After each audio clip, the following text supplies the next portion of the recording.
안녕하십니까. 조세 전문 변호사 고성추입니다. 오늘의 주제는 믿을 수 없다. 세법상 입증 책임에 대해서 말씀드려 보겠습니다.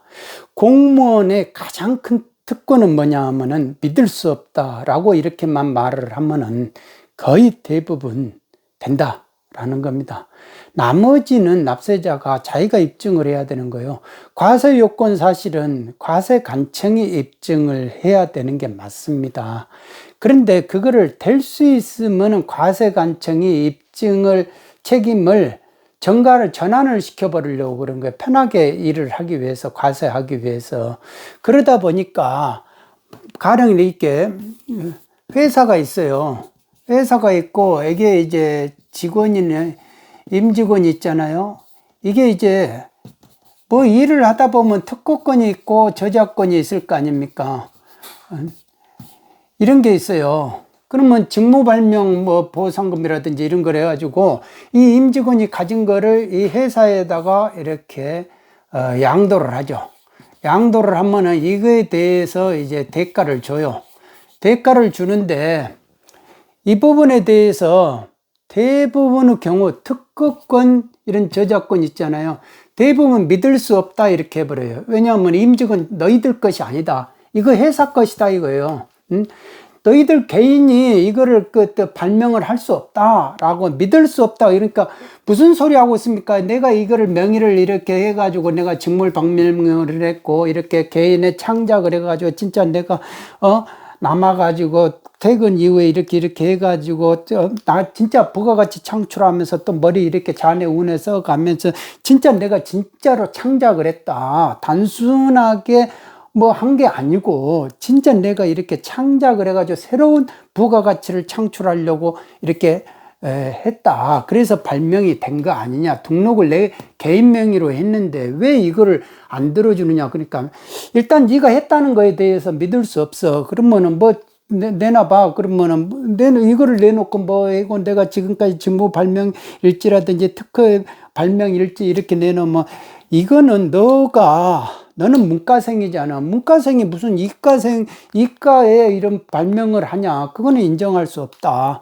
특히 너는, 임직원이다 이거예요. 그러니까, 가령 이제 이게 사장이다. 당신이 사장인데 회사 돈 가지고 했겠지. 회사 직원 시켜가지고 했겠지. 그리고 사장의 아들들이다. 그러면, 너가 뭐 얼마를 한다고 그냥 회사 거지. 일단은 믿을 수 없다 이렇게 하면은 일단 과세가 되는 거예요. 과세가 되는데 중요한 거는 믿을 수 없다 이렇게 과세가 되는데 제가 이제 그거를 한번 세무공무원한테 한번 물어봤어요. 우리가 이제 과세를 우리가 할 때요. 실질 과세 원칙이라고 이렇게 하는데 이제 우리는 이제 세무공무원이 과세를 할 때는 형식에 따라서 일단 과세하지 않느냐. 그리고 이 형식을 반복하는 실질이 있을 때 그거를 납세자 보고 입증하라 하지 않느냐. 본인들 그렇게 일하지 않느냐. 그러면 얘기해서 형식은 임직원으로 이렇게 돼 있다 이거예요. 특허권이.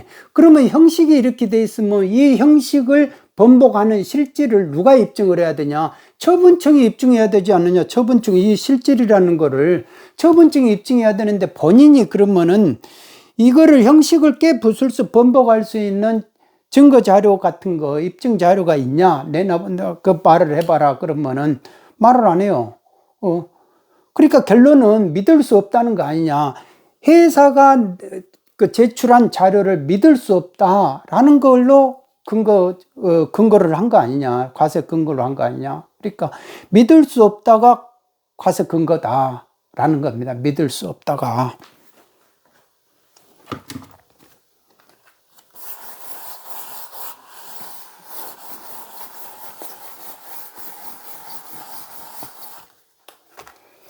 그러면 과세 근거 규정이 뭐냐 도대체. 회사가 이렇게 돈이 나갔잖아요. 돈이 나간 거에 대해서 사회 유출로 해가지고 송금 불산입하고 이거를 송금으로 인정을 안 해줘 버리는 거예요. 이거 회사 비용으로 인정을 안 해줘 버리니까 어떻게 됩니까? 법인세가 소득이 더 높아져가지고 법인세를 내놔야 되고, 이 돈의 귀속자는 상여를 하든지, 상여 처분을 하든지, 뭐 주주 같으면 배당을 하든지, 아니면 기타 다른 사람 같은 거는 기타 사유 이출로 해가지고 증여로 보든지 이렇게 해야 된다 이거예요. 그러면 이거에 대한 근거 규정이 뭐냐? 과세 근거 규정이 뭐냐? 그러니까 부당행위 계산 부인이라고 그래요. 부당행위 계산 부인이라고.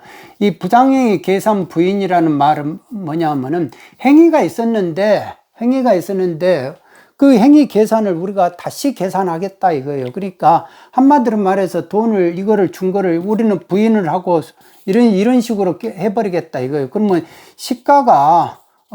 시가를 정해야 되고 여기서 대가를 정해야 되거든. 시가를 찾아야 되거든. 시가가 가령 이제 이거를 100원짜리를 80원에 줬다 하면은 20원을 저가로 양도를 했다든지, 100원짜리를 120원에 줬다 하면은 20원을 더 오히려 플러스 해가지고 줬다든지, 이런 게 이제 부당행위 계산 부인이거든요. 그런데 지금 이 경우는 돈이 간 거를 같은데, 돈이 간 거를 부인을 한 건데, 뭐를 부당행위 계산을 부인을 했다느냐.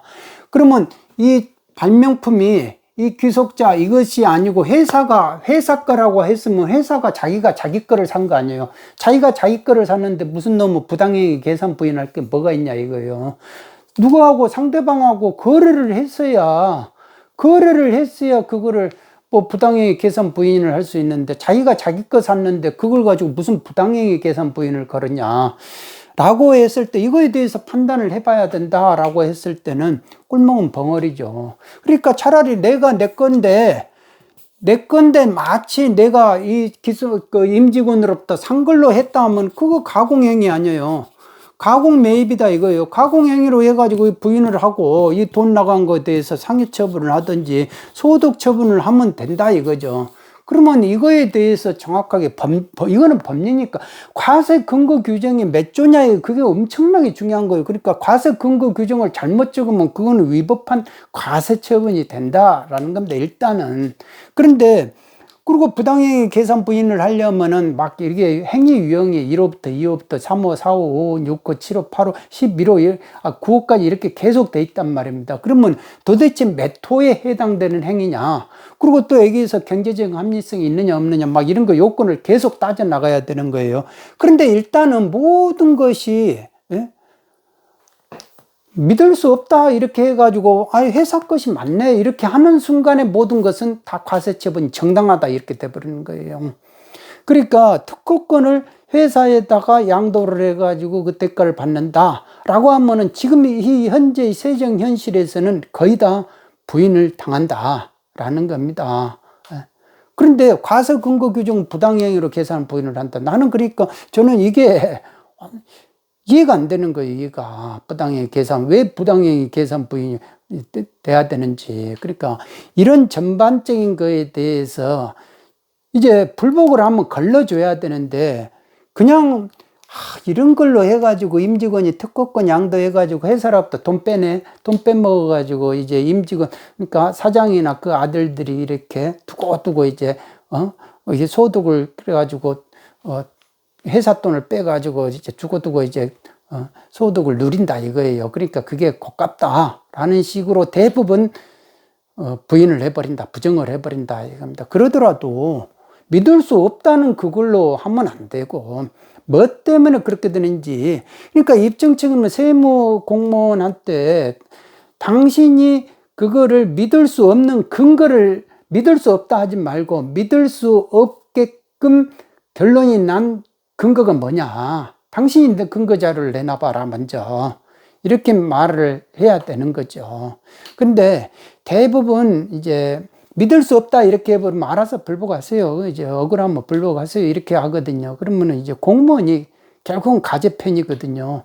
그러니까 공무원은 믿을 수 없다 이렇게 해버리면 끝나는 거예요. 그러니까 내 의심을 영으로 만들지 않으면 안 해준다 라는 겁니다. 그러니까 뭐 행정심판 단계든지 법원 단계든지 내 의심의 영으로 만들어봐라. 맨날 이분들은 앉아가지고 맨날 의심하고 거짓말 한다고 생각을 하니까 입증 책임의 부분에 대해서 적극적으로 입증 책임 분배론을 이런 거를 해야 되는데 전부 다 그걸 남세자한테 다 뒤집어 써버리는 거예요. 그리고 믿을 수 없네. 증빙성이 신빙성이 없네.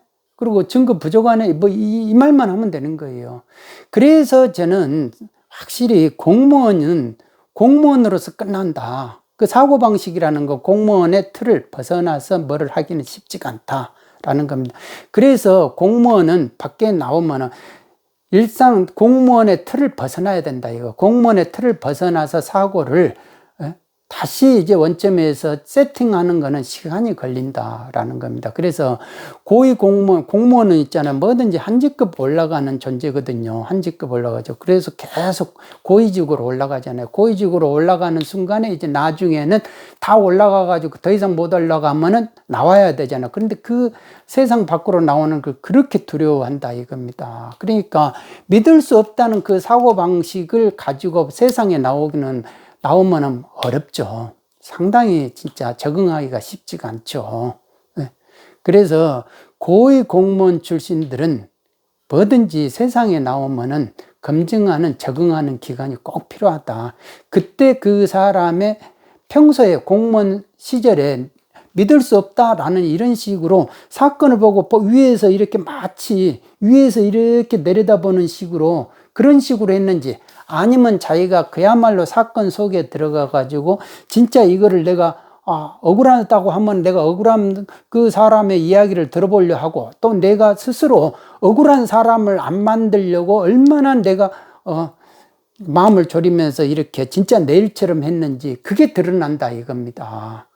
그게 드러나요. 민간인 신분에 됐을 때. 그러니까 그 기간이 있어야만이 그 사람을 평가를 할 수 있다라는 겁니다. 그 사람의 사고방식들이 분명히 그때 드러난다라는 겁니다. 그러니까 우리가 특히 고위공직자들이 나중에 보면요, 다 정치하려고 그래요. 정치하려고.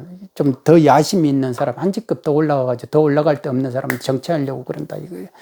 그런 사람들은 검증의 기간이 꼭 필요하다라는 겁니다. 그러니까 이런 부분에 있어서 믿을 수 없다라는 식으로 과연 맨날 이런 식으로 이런 사고로 일을 했는지, 그리고 억울함을 자꾸 호소를 했는데 그거에 대해서 믿을 수 없다 이렇게 도외시하면서 자기 한 직급 올라가기 위해서 생활을 했는지, 아니면은 진짜로 자기가 억울한 사람이 없게끔 자기가 진짜 억울한 사람이 없어야 된다. 자기가 내 지식을 가지고 상대방을 규제하려 하지 않고 그걸 뭔가 들어주려고 이렇게 했는지, 그거죠. 그러니까 교회나 절에 갈 필요 없어요. 제가 볼 때는 자기 일을 통해서 자기가 그런 식으로 그런 마인드로 했다면 하느님이나 부처님이 분명히 예뻐해 주실 것이다. 그런 분들은 앞에 뭐를 하든지 간에 도와주는 사람들이 분명히 존재할 것이다. 저는 그런 생각을 해봅니다.